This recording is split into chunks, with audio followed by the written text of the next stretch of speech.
தர்மம் செஞ்சிருக்காங்க. அவன் பிள்ளை கிடைக்கல, அதுலயும் பிள்ளை இல்ல, கிடைக்கல.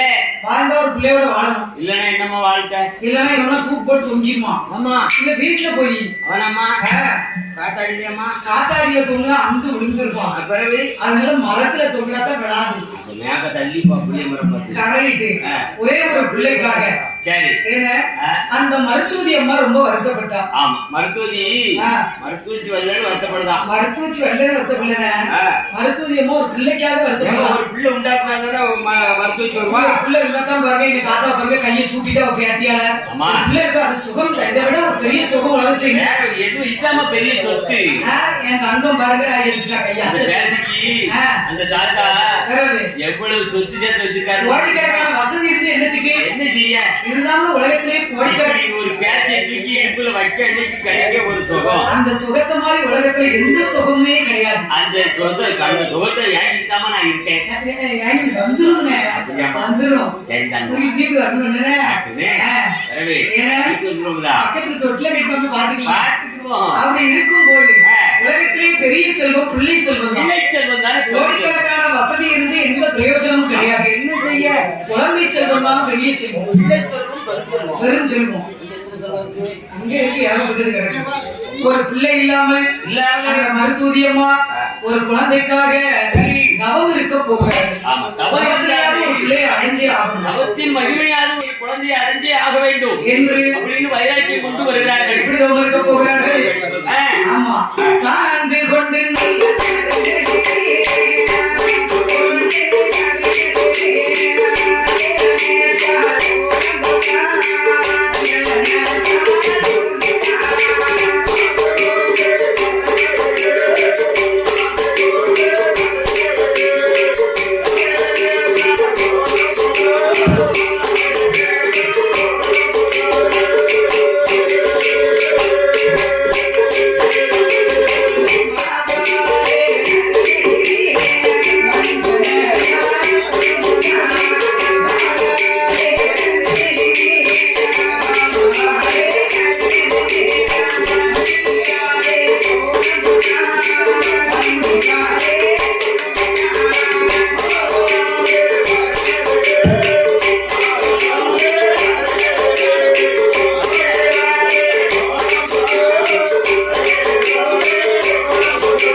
இருக்கா ஒரு பிள்ளைக்காக. சரி.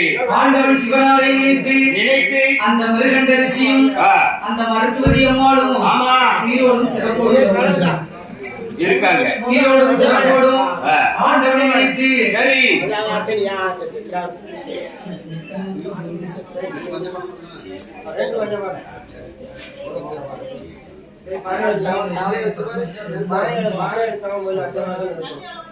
சீரோடும் சிறப்போடும் இருக்கக்கூடிய வேளையில் அந்த மிருகண்டரிசி மருத்துவரி அம்மாளும் இன்னும் எப்படி இருக்காங்க தெரியுமா? உண்ணாமை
ஈராறு 12 வருட காலமாக இறைவன் பகவானை பராசக்தி நினைத்து அந்த மருத்துவரி அம்மா என்ன 12 வருஷம் ஒருவர் இருந்தார்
பராசக்தி நினைத்து ஒரே ஒரு பிள்ளைக்காக மருத்துவமா தவம் இருக்கா. பிள்ளைக்காண்டி தவம் இருக்கா. எல்லாம் அந்த காலத்துல இருக்கா. ஒரு பிள்ளைக்காக அழுதா அப்படி அழுதா. ஆமா, அந்த காலத்துல ஒரு பிள்ளைக்காக அழுதோம். இப்ப பிள்ளையோட கிடந்து நம்ம தான் அழுதோம். என்ன காய்ச்சல் பேருள்ளே பண்ணுது. அந்த காலத்துல 10 மக்கள் 12 மக்கள் அந்த காலத்துல எங்க ஆட்சியெல்லாம் பெத்து வளர்த்து சொத்து உண்டாக்கி சொல் உண்டாக்கி அப்படி வளர்த்துருக்கா. எத்தனை மக்கள்? 10 மக்கள் 12 மக்கள் 8 மக்கள் பெற்றிருக்காங்க. எவ்வளவு 1 2 பெற்றுட்டு எங்க பாட்டினா 12 மாசத்துக்கும் 12 பிள்ளை பெத்தா. உங்க ஆட்சிக்கு வேலை கிடது இல்ல. சரி, ஆட்சியா வேலையோட தான் இருந்தா. தாத்தாவுக்கு தான் வேலை போயிருக்கு. கரெக்ட். அவர்தான் என்ன 12 அப்படி என்ன 12 மாசத்துக்கு 12 பிள்ளை பெத்தா. எப்படி பெக்க முடியும்னு கேக்குறீங்க. எப்படி பெக்க முடியுமா? 12 மாசத்துக்கு 12 பிள்ளை எப்படின்னா ஒரு மாசத்துக்கு ஒரு பிள்ளையா? ஏமா அப்படின்னா நீங்க ஒரு மாசத்துக்கு ஒரு பிள்ளை குழந்தை பெற்று எடுத்தாங்க. 12 மாசத்துக்கு 12 பிள்ளைக்கு எப்படி தெரியுமா உங்களுக்கு? தெரியாம தான் கேட்டேன். வருஷத்துல எத்தனை மாசம்? வருஷத்துல 365 நாள் ஒரு வருஷத்துக்கு. மாசம் எத்தனை? மாசம் 12 மாசம். ஆமா, மாசம் வந்து 12. ஆமா. புள்ள வந்து 12 பிள்ளைய பெற்று 12 மாசத்துக்கு உள்ள பேரை விட்டுருக்கான். அப்படி சொல்லுதியோ? 12 மாசத்துக்கு 12 குழந்தை. அப்படி சொல்றீங்க? ஒரு குழந்தைய பெற்று தை மாசம் பேர் விட்டா. முத பிள்ளைக்கு தை, முத பிறந்த பிள்ளைக்கு தை மாசம் பேர். ரெண்டாவது பிள்ளைக்கு பிறகு மாசி, மூணாவது பிள்ளைக்கு பங்குனி, நாலாவது பிள்ளைக்கு சித்திரை, அஞ்சாவது பிள்ளைக்கு வைகாசி, ஆறாவது பிள்ளைக்கு ஆனி, ஏழாவது பிள்ளைக்கு ஆடி, எட்டாவது பிள்ளைக்கு ஆவணி, ஒன்பதாவது பிள்ளைக்கு புரட்டாசி, 10வது பிள்ளைக்கு ஐப்பசி, 11வது பிள்ளைக்கு கார்த்திகை, 12வது பிள்ளைக்கு மார்கழி, 13வது பிள்ளைக்கு தையில இருந்து 1ல இருந்து ஆரம்பிக்கும். அப்படியா? அதனால 12 மாசத்துக்கு 12 பிள்ளையோட நிப்பாட்டிட்டான் ஆச்சி. 13வது மாசம் இருந்தது மாதிரி எங்க பாட்டியும் மாசமாயிருப்பா. அதனால தாத்தா இருப்பாரு. ஆனா என் தாய் மருத்துவரியம்மா ஒரு பிள்ளை இல்லாம அப்படியெல்லாம் ஆண்டவன் இந்த காலத்துல 10 12 பெத்து எடுத்திருக்கா யாருக்குமே தெரியாம. 10 பிள்ளைய பெத்தாலும் பக்கத்து வீட்டுக்காருக்கு தெரியாது. ஒரு பிள்ளைய பெத்து எடுக்கிறதுக்கு ஊரை கூட்டுதான். ஊரை கூட்டுதான் சும்மா கெட. என்ன அந்த காலத்துல 10 பிள்ளை பெத்தாலும் பக்கத்து வீட்டுக்காருக்கு தெரியாது. 7 பிள்ளை பெத்தாலும் ஏத்து வீட்டுக்காருக்கு தெரியாது. களை எடுக்க போதையில ஒரு குழந்தைய பெத்து வீட்டுக்கு வந்துருவோம். நடுவு நட போதையில வீட்டுக்கு வீட்டுக்கு வந்துருவோம். நாட்டு குடுக்க போதையில ஒரு பிள்ளைய பெத்து வீட்டுக்கு வந்துருவோம். ஏமா குளிக்க போதையில ஒரு குளத்துக்குள்ள பிள்ளைய பெத்து வீட்டுக்கு வந்துருவோம். தேங்காய் சமக்க போயில பிள்ளைய பெத்து தோப்புல இருந்து வீட்டுக்கு வந்துருவோம். குளத்துல அளவு மண்ணு எடுத்து போயில அங்க பிள்ளைய பெத்து அங்க பேரம் பார்த்து வீட்டுக்கு வந்துருவோம். அப்படியாமா? நம்ம சினிமா பார்க்க போகையில ஒரு குழந்தை பிள்ளை பெற்றிருக்கா. எங்க ஊர்ல அப்படி இருக்குல்ல, கருணை போகையில பிள்ளை பெற்றிருக்காங்க. ஒரு நாள் வயலுக்கு எங்க பிறந்தான் நீ கேட்க மாட்டேன். எங்க பிறந்தான் தெரியுமா? எங்க பிறந்தான்? ஃபேக்டரியில பிறந்தான்.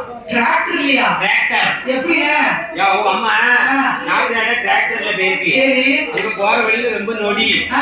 போற வழியில இவன் பிறந்துட்டான். அதான் இவன் பேர் என்ன பேரு? அப்படி கேளு. இவன் பேர் சாமி. பாத்தீங்களா? அந்த காலத்துல வயல் வலிச்சு ஆஸ்பத்திரிலாம் போய் என்னன்னே தெரியாது. ஆஸ்பத்திரி கிடையாது. பிள்ளைய பெற்றிருக்காங்க. ஆமா. இப்ப ரேஸ் வழி புள்ள பெத்து எடுத்துட்டான் வழி. அவள் தான் மருத்துவச்சி. அவ 10 பிள்ளை அவ்வளவு திறமை இருக்கு. ஆனா இப்ப ரேஸ் வழி வந்தாலும் உடனே ஆஸ்பத்திரியில போய் வயத ஆபரேஷன் பண்ணிருக்க. வீட்ல வச்சிட்டு வரலாம்ல. ரெண்டாவது மாசத்திலே என்ன வீட்டுக்காரரை கொண்டு போய் காமிக்க சொல்றான். மனைவி ஏங்க அப்படின்னு என்ன கொண்டு போய் காமிப்பாங்க. மூணாவது மாசத்திலே கன்ஃபார்ம் பண்ணிடுவாங்க. உனக்கு குழந்தைதான். கன்ஃபார்ம் பண்ணோன்னு சொல்லுவாங்க. ஏமா உடம்பு வீக்கா இருக்கு. சரி.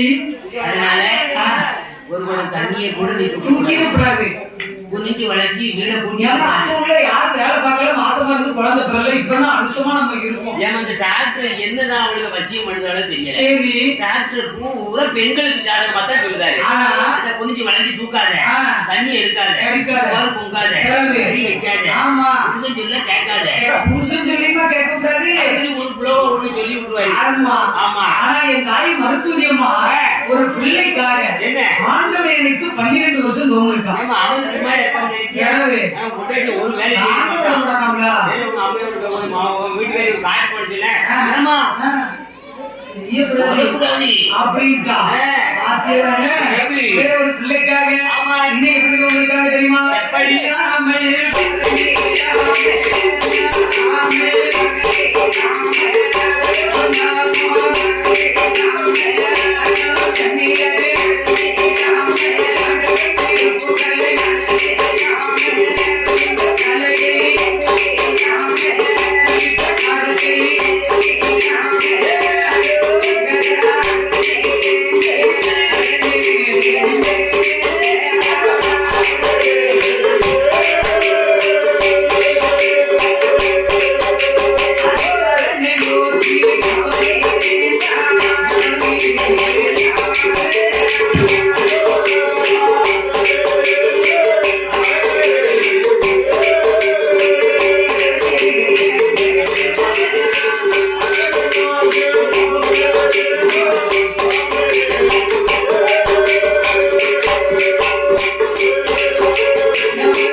Thank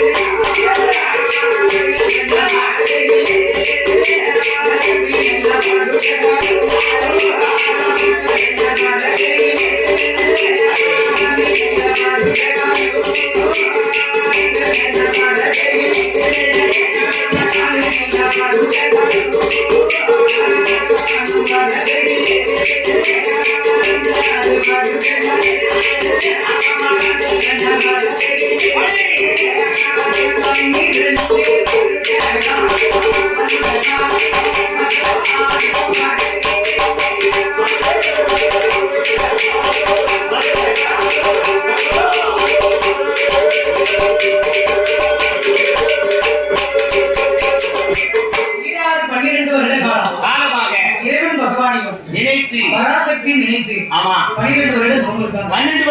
போயிருக்காங்க. கிடைக்கல கிடைக்கல ஒண்ணு ஒண்ணு கிடைக்க உள்ள கிடைக்கல புண்ணுதான் கிடைக்கும். ஆமா ஒரு உள்ள கிடைக்கல நானே கவலைப்பட்டு புண்டு கிடைக்குதுங்க. ஒரு பிள்ளை இல்லாம கிடைக்கும் ஒரு பிள்ளை இல்லாம ஆண்டவனை நினைத்து ஆமா 12 வருஷம் பச்சை தண்ணி குடிக்க மாட்டேனே. தண்ணி ஊத்தினா குடிக்க மாட்டேன். ஏமா பச்சை தண்ணி பள்ளியில படாத. ஆமா பச்சை தண்ணி பள்ளியில படாம குடிக்கணுமா? ஆண்டவனை நினைத்து என்ன ஒரு குழந்தைக்காக எப்படியெல்லாம் வாழலாம், என்ன செய்வா, எப்படியெல்லாம் மனம் வருந்துதான், என்ன செய்யா, என்ன பிறந்த வராம சொல்லி அழுவா. குழந்தை இல்லாத குறைய கொண்டவங்கிட்ட சொல்லி அழுவா. அழுதா அழுதா அழுதா மகன் 5 கோட்டை கண்ணீர் இவன் முன்னாடி யார்கிட்ட சொல்லி எழுதா தெரியுமா? அவன் முன்னாடி கொண்டவங்கிட்ட சொல்லி எழுதா, இவன் முன்னாடி குழந்தைகிட்ட சொல்லி எழுதா. தப்பு இல்லையா? தப்புதான். என்ன பண்றது, அவளுக்கு குழந்தைதான் பிடிச்சிருக்கு. ஒரு பிள்ளைக்காக 12 வருஷம் தூரம் இருக்கா. சரி ஏன்னா என் தாயை மருத்துவதி நினைக்க ஆமா ஆதி வெள்ளி கைலாசத்துல என்ன நடக்குது தெரியுமா? மருத்துவ நீத்த போய்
ஆண்டவனாகிய சிவபெருமான் வருகிறார்.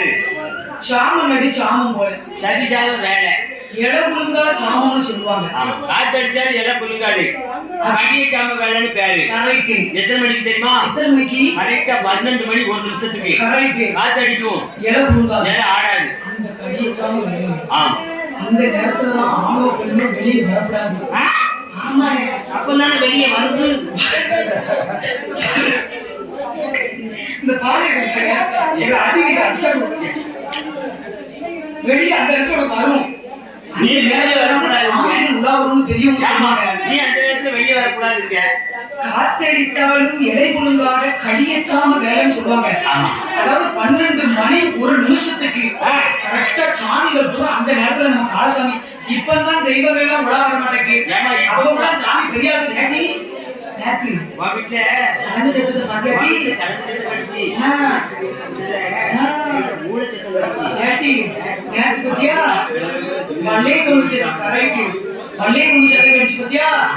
அப்படி பெரியாளுக்கு அந்த காலத்துல சொல்லணும். ஏன் தெரியுமா? அந்த காலத்துல தெய்வங்கள் உலா வந்திருக்கு. ஏமா அந்த காலத்துல தெய்வங்கள் பேய் எல்லாமே நடமாடி இருக்கு. ஏன் தெரியுமா? அப்ப வந்து லைட் கிடையாது, கரண்ட் கிடையாது. கிழமை இருக்குது நடமாடுறதும் தெரியாது, கிழமை நடமாடுறது தெரியாது, பேய் நடமாடுறது தெரியாது, பிசாசு நடமாடுறது தெரியாது, சாமி நடமாடுறதும் தெரியாது. இப்ப வந்து தெருவுக்கு தெரு பெட்பாட்ஸ் லைட் போட்ட உடனே எல்லாம் எங்க போச்சுன்னே தெரியல. தெய்வங்கள் எல்லாம் அந்த காலத்துல கரெக்டா 12 மணி பண்ணோம்னா பேசக்கூடாது. இப்போ தெய்வங்கள் அடங்கி இருக்கு. எடுத்துக்கோங்க. இவங்க எனக்கு மூத்தவர் தான் சிவபெருமான். இந்த ஐயா சிவபெருமான் இருக்காருல, இந்த 21 தேவதைகளை கூப்பிடுவாரு. கரெக்டா வெள்ளிக்கிழமை 12 மணி 1 நிமிஷத்துக்கு. ஆமா, 21 தேவதைகளை கூப்பிட்டு ஐயா தான் வழி நடத்துவாராம். ஐயா முன்னால நடக்க மற்றும் தேவதைகள் எல்லாம் பின்னால் நடந்து இந்த ஊரை காக்க கெட்ட சக்திகள், பேய், பிசாசு, துஷ்ட சக்திகள் நடமாட்டம் இருந்தா இந்த தெய்வங்கள் எல்லாம் அப்படி ஊரை சுத்தி உலா வரும். ஊரை சுத்தி உலா வரும் போது கெட்ட சக்திகள், தீய சக்தி எல்லாம் விலகி ஓடி விரட்டிடும். அதுக்குதான் தெய்வங்கள் உலா வருது. இப்ப நம்மளே நினைச்சுக்கோமே, சக்தி கெட்ட சக்தி எல்லாம் தெய்வம் நம்மளுக்கு பாதுகாப்பு கொடுக்கலாமா? இருக்குல்ல. அதனால அங்க என்ன நடக்கிறது, அந்த ஆண்டவருடைய அருளாலே இவங்க நினைக்க ஆதிகளில் கைலாசம் கிடைக்குதுன்னு ஆசை. அப்போ பார்த்தாலும் ஆண்டவனாகிய சிவபெருமானும் ஆதி பராசக்தியும் என்ன நினைக்கிறாங்க தெரியுமா? இந்த மருத்துவருக்கு பிள்ளை வரம் கொடுக்க வேண்டும். ஆமா, பிள்ளை வர அவங்க ரொம்ப கடுமையா தவம் இருக்காங்க. தவம் வந்து கைலாசத்தை ஆட்டோமேட்டிக்கா செஞ்சிருது. இவங்க வந்து கொடுக்காம இருக்கக்கூடாது. ஏன் இருக்காங்கன்னு போய் பார்த்து பிள்ளை வரத்தை கொடுத்து வந்துருவோம். ஆமா, இவங்களுக்கு பிள்ளை வரம் கொடுக்க வேண்டும். பிள்ளை வரம் கொடுக்க வேண்டும் என்றால் சரி, நேராக எங்க வருகிறாங்க தெரியுமா? இங்கே பிள்ளை வரம் கொடுப்ப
ஆமா சாமி. என்ன மாமா சாமி?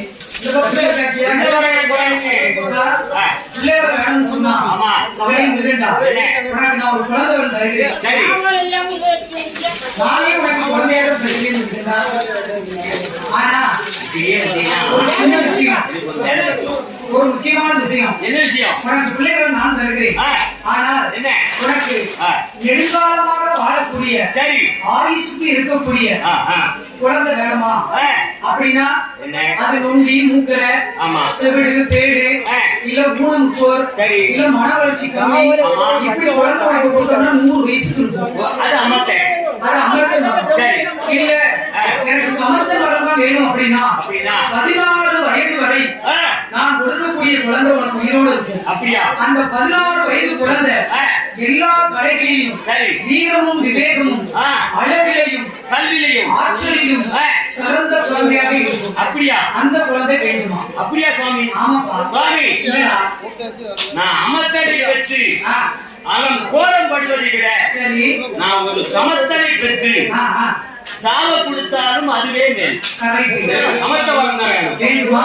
உனக்கு அப்படியே தந்தோம் என்று சொன்ன போது ஆண்டவனுடைய அருளாலே என் தாயான மருத்துவரியம்மா அவனுடைய கருணையாலே என் தாய் எப்படி இருக்காங்க தெரியுமா? அன்று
Thank you.